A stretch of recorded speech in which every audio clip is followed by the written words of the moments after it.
Hi guys, and welcome back to Let's Play Star Wars Knights of the Old Republic 2, the Sith Lords. We're gonna talk with the Masters here, so, we must ally if we're here to stop the Sith. No. We will do as we have done. We will wait. There's nothing else we can do. What? But the Sith are attacking the Republic. No, the true threat is yet to show itself. It is waiting for something. Us, perhaps, to enter the war.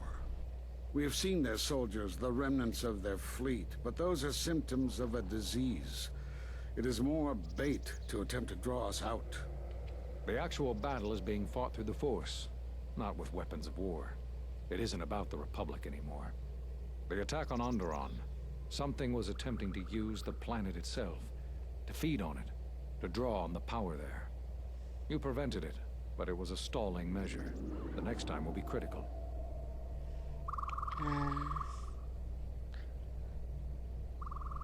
You're all hesitating, like you did at the Mandalorian Wars. Jedi gather, if we wage war against these shadows now, then Jedi will die, and we will die for nothing. Whatever this thing is, it must be fought by those strong in the Force. It cannot be fought in any other way. It knows this, and that is why it is killing us. If we die, then it will win, no matter what fleet or weapons are brought against it. Why did he cast me out of the Order? We cast you out of the Order because you followed Revan to war. There was no other reason. No, there was another. You had become different somehow, changed. The war had changed you. You were no longer a Jedi, but we could not tell you why. Some explanations mean nothing unless the one who suffers comes to the answer on their own. What had happened to you was punishment enough, and the Jedi do not kill their prisoners. And if you had stayed, you would have changed us, and that we could not allow. Changed you? What do you mean? You already know the answer. You've noticed it in those who travel with you. What are you talking about? Have you noticed that when you act, others follow? Those that travel with you. They follow you, without question, without hesitation. Against their instincts, and sometimes against their sense. It is because you are a leader, but that still fails to grasp the meaning of what I'm trying to tell you. So explain yourself. It is not an easy thing to explain. Surely you are familiar with Force bonds. It is the bond that develops between apprentice and master when one truly understands another. It is developed over time through understanding of each other. Yet you do it so easily, and we do not know why. You make connections through the Force, and it resonates with those who travel with you. The resonance is even greater when they, too, are Force-sensitive. Your actions affect others more than you know. You draw others to you, especially those strong in the Force. When you suffer, their spirit echoes it. And when they are in pain, their pain becomes yours. How did this happen? We do not know, but it is not the first time you felt the weight of so many lives. And that is why the Mandalorian Wars echo within you still. To all the deaths of Malachor? We did not cut you off from the Force. You were merely deafened to it. Because of that last battle of the Mandalorian Wars. The screams of countless thousands, Jedi and Mandalorians, crushed by the planet's gravity, annihilated. Their lives still scream across the surface of that dead planet, and within you. To hear the Force over such pain, it is not possible. It was too much for any Jedi to endure, and it is a wonder that you did not die there when thousands perished. All those you had fought with and struggled with. You cut yourself off because you had to if you were to survive. You had hints of it in the war on Doxon. Malachor was simply the final blow. You were deafened. At last, you could hear. You were broken. You were whole. You were blinded.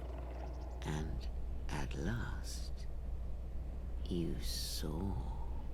When you returned to us, we saw what had happened. You carry all those deaths at Malachor within you.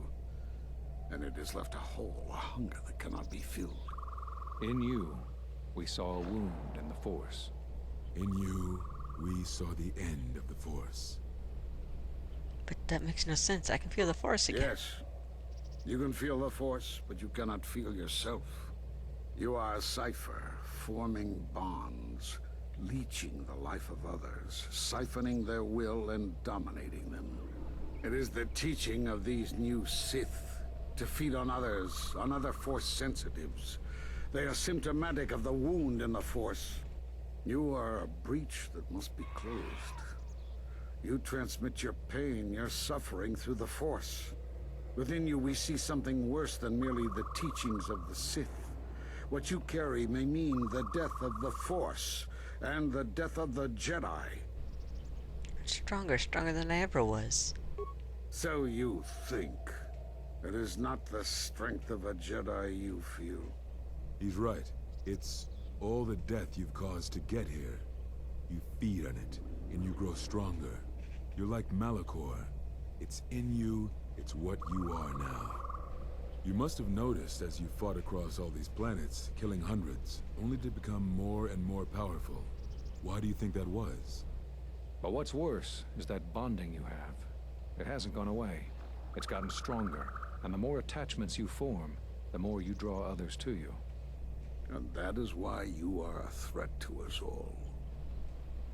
What do you mean? What if other Jedi went to war as you did, suffered the same events, and emerged as you did? What if there was a crucible that trained such Jedi to consume and kill? For you, Malachor was that crucible. What's worse is these Sith that we face. I fear that they have learned the lesson of Malachor all too well. It is what allows them to prey on Force users, to become stronger when Force sensitives are near. Somehow they have learned their hunger from you. And so you have brought about the end of the Jedi, and perhaps all the knowledge of the Force. But it is of no consequence.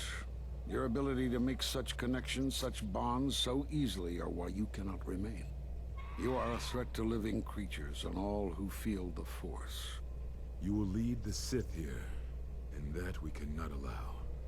Our judgment before remains. Exile. You must leave. And you must leave without your tie to the Force. It is a punishment reserved for only a few, and only when necessary. But we have the power to cut you off from the Force, and it must be done. Uh-oh. Forgive us, but it is necessary. I will submit to this punishment. Do not be afraid. You shall feel no pain, but this must be done. As long as you feel the Force, you are a danger to those around you. Oh, here comes Kreia. Enough! Step away from him. What? Step away! He has brought truth, and you condemn it? The arrogance! You will not harm him. You will not harm him ever again. I thought you had died in the Mandalorian Wars. Die? No. Became stronger. Yes. Is this your new master, Exile? If so, then you follow Revan's path. Her teachings will cause you to fall as surely as she did. We sought to lure the Sith out, and now they have come to us. As you would pass judgment on him, I have come to pass judgment on you all. Do you wish to feel the teachings born of the Mandalorian Wars? Of all tragedies that scream across the galaxy? Let me show you, you, who have forever seen the galaxy through the Force. See it through the eyes of the Exile.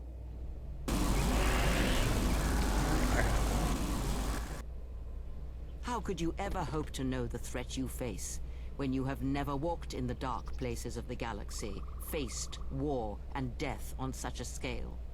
If you had traveled far enough, rather than waiting for the echo to reach you, perhaps you would have seen it for what it was.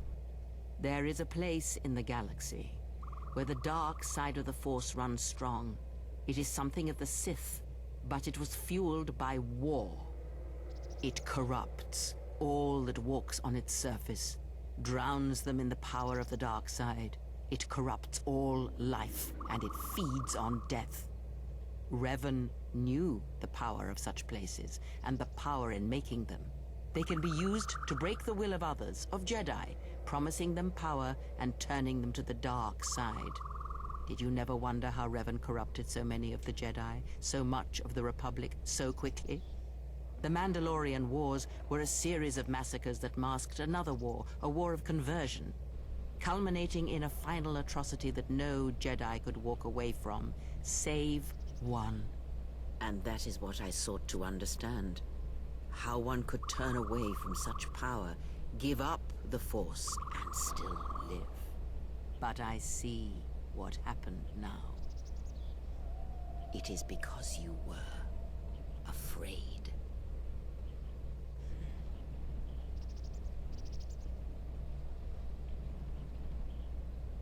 It is done. He is no more. Take me to Atris. She will have the strength to do what the Council cannot. Uh-oh. Gain a new light side, force powers, force enlightenment. Master's dead, drained to life, his body is worse than lifeless, as an abscess in the force.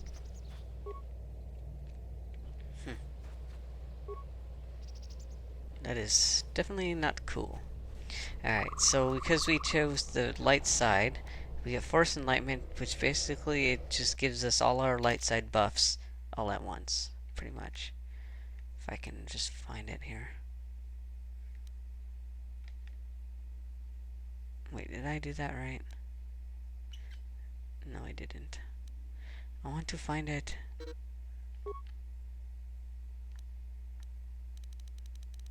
Here we go. Whoop. Light side power, force enlightenment. This power allows the Jedi to use the light side of the force to enhance the Jedi's powers. The best of the Jedi speed, armor, and valor powers are instantly activated at a reduced cost. The power is useful to quickly become ready for difficult battles. So I like it. It's a very good power. So attack modifier. I want the one. Supposedly there's one that gives you a bonus to your critical.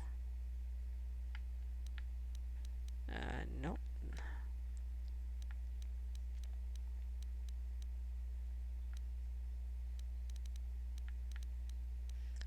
Oh, critical multiplier +1. That might be the one that we need.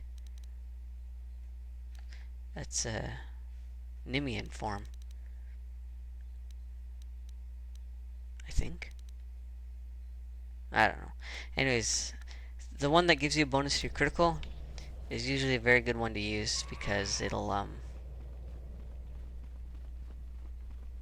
help you deal more damage if you use critical strike along with it. There's also certain crystals that allow you to reduce your critical and well, reduce not reduce your critical per se, but reduce the numbers that it takes in order to achieve a critical. So that'll help you deal a buttload of damage. I want to get out of here though. So apparently Kreia has left.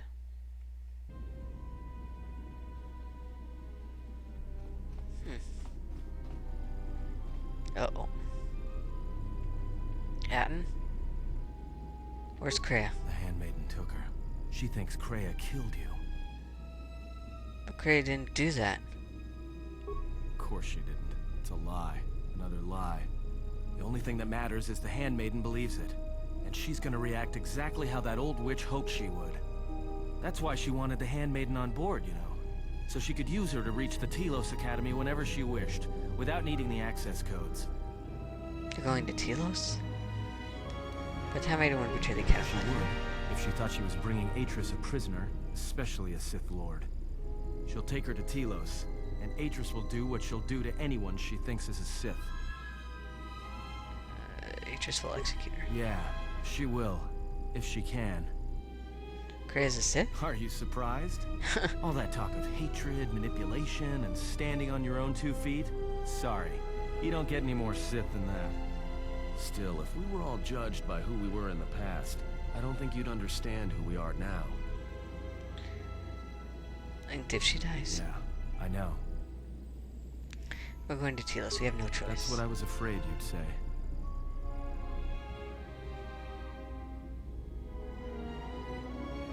What is wrong? Something troubles you.